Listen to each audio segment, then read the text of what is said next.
There's a ton I want to talk about with today's panel, so let's get straight to it. Zanny Minton Beddoes, the editor-in-chief of The Economist, joins us from London.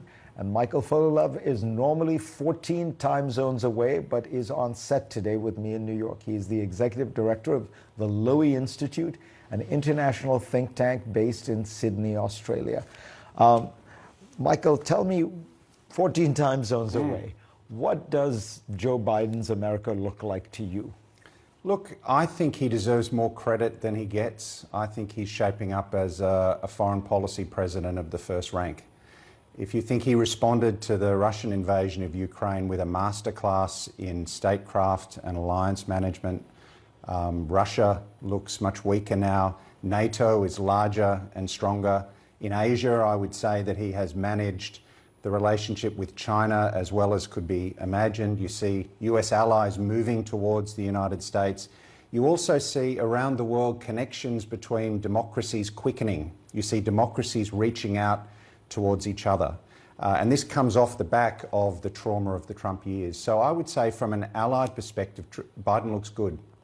Zanny, you guys did that editorial, that cover story that I mentioned in my opening take. Do you feel like that sense of America's economic strength is felt around the world and in Europe in particular? I think it is. The sense of the strength is felt, but so too is what you brought out in your commentary, which is a sense that America has now kind of changed the rules and that the upholder of the rules-based order is now going along on its own industrial policy that is not at all rule-based. And I'm listening to Michael's assessment, very upbeat assessment. I share a lot of what he says, and I think certainly after the debacle of Afghanistan, there's been an enormous success in Ukraine so far in building alliances. But there's two areas that I would point to where I think there is an issue with the Biden administration. And the first is what you spoke about at the beginning of the show, this industrial policy that is really an America first industrial policy. It is not focused primarily on the rest of the world. And although increasingly there is an attempt to bring in alliances, this is an America that is not really open for market access trade deals. And that is not lost on the rest of the world. And actually, one other thing, that big thing that I think the US is falling short on is bringing what people like to call the global south, but bringing the rest of the world with it. It has clearly, the Biden administration has continued a tougher policy on China, in fact, in many ways tougher than President Trump, and it has united the transatlantic alliance over Ukraine.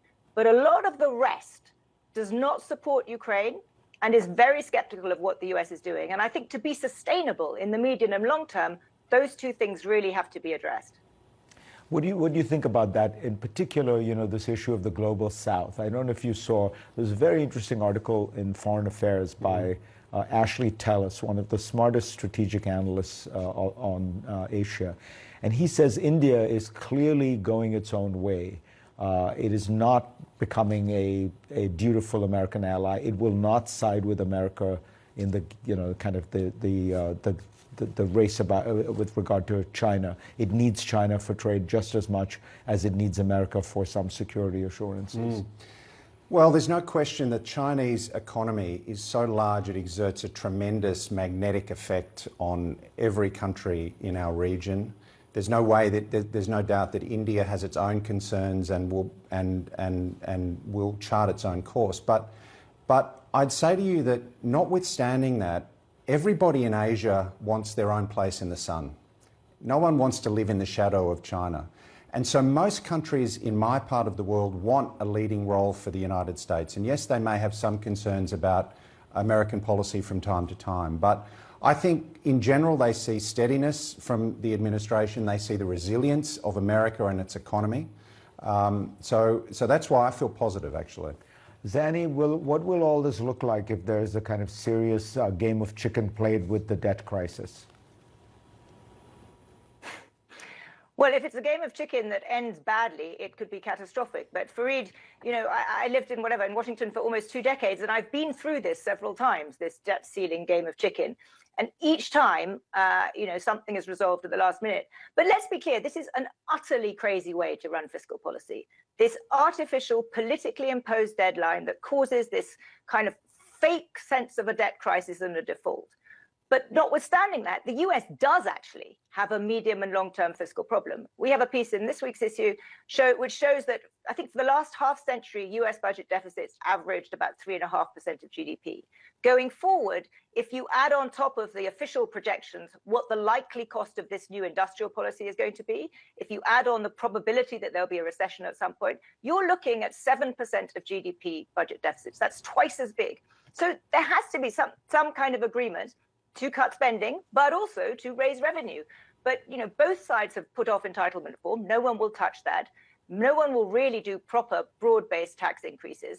So there's this kind of very weird situation where you have a pantomime sort of display of brinkmanship right now, which could end in disaster. I mean, I'm not going to bet on it. Usually I think it gets sorted out. But who knows? Janet Yellen, the Treasury Secretary, says, default could come as June 1st, the end of the ability to do extraordinary measures. But even if they get through that, there really is a fiscal problem that at some point needs to be dealt with. Yeah, I think you're right about the long-term. The long-term problem is that for a while it's now been clear that Americans are very comfortable with the level of spending that the Democrats propose and the level of taxes that Republicans propose. That leaves a very large gap, which we make up by borrowing.